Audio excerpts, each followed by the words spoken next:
Welcome to Lakshmi தமிழன் care. கத்திரிக்காய் கறி. இந்த டிஷ் இட்லி, தோசை, சப்பாத்தி, பிரியாணி இது மாதிரி எல்லாத்துக்குமே சைட் டிஷ்ஷாக யூஸ் பண்ணிக்கலாம். வாங்க அது எப்படி பண்ணலான்னு பார்க்கலாம். ஒரு பேனில் 5 ஸ்பூன் நல்லெண்ணெய் ஆட் பண்ணிக்கோங்க. இதில் வெந்தயமும் மிளகும் ஆட் பண்ணிக்கோங்க.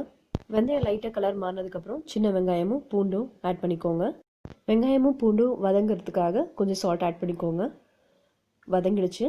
கூடவே கட் பண்ணி வச்ச கத்திரிக்காய் ஆட் பண்ணிக்கோங்க.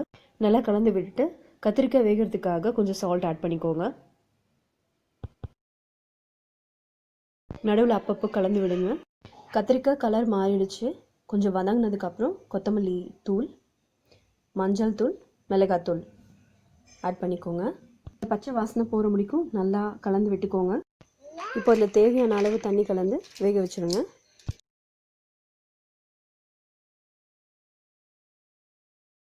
இப்போ நல்லா அந்த பச்சை வாசனை போயிடுச்சு. நல்லா திக் கன்சிஸ்டன்சி ஆகிடுச்சு. இப்போ கொஞ்சம் புளி தண்ணி ஆட் பண்ணிக்கலாம். புளி தண்ணி ஆட் பண்ணதுக்கப்புறம் ஒரு 5 மினிட்ஸ் குக் பண்ணணும். அப்போ தான் அந்த ரா ஃப்ளேவர் போய் நம்ம கிரேவியோட பைண்ட் ஆகும். இப்போ நல்லா திக் ஆகிடுச்சு. இப்போ நம்ம கிரேவி ரெடி. கொத்தமல்லி தழை, கருவேப்பிலை தழை போட்டு இறக்கிடலாம். நான் இந்த டிஷ் பிரியாணிக்கு பண்ணியிருக்கேன். நீங்கள் தோசை, இட்லி, சப்பாத்தி எதுக்கு வேணால் நீங்கள் யூஸ் பண்ணிக்கலாம். நல்லாயிருக்கும். ட்ரை பண்ணி பாருங்கள். இந்த பிரியாணி பண்ண வீடியோ லிங்க்கை டிஸ்கிரிப்ஷன் பாக்ஸில் கொடுக்குறேன். இந்த வீடியோ உங்களுக்கு பிடிச்சிருந்ததுன்னா லைக் பண்ணுங்கள், ஷேர் பண்ணுங்கள், கமெண்ட் பண்ணுங்கள், சேனலை சப்ஸ்கிரைப் பண்ணுங்கள். தேங்க்யூ.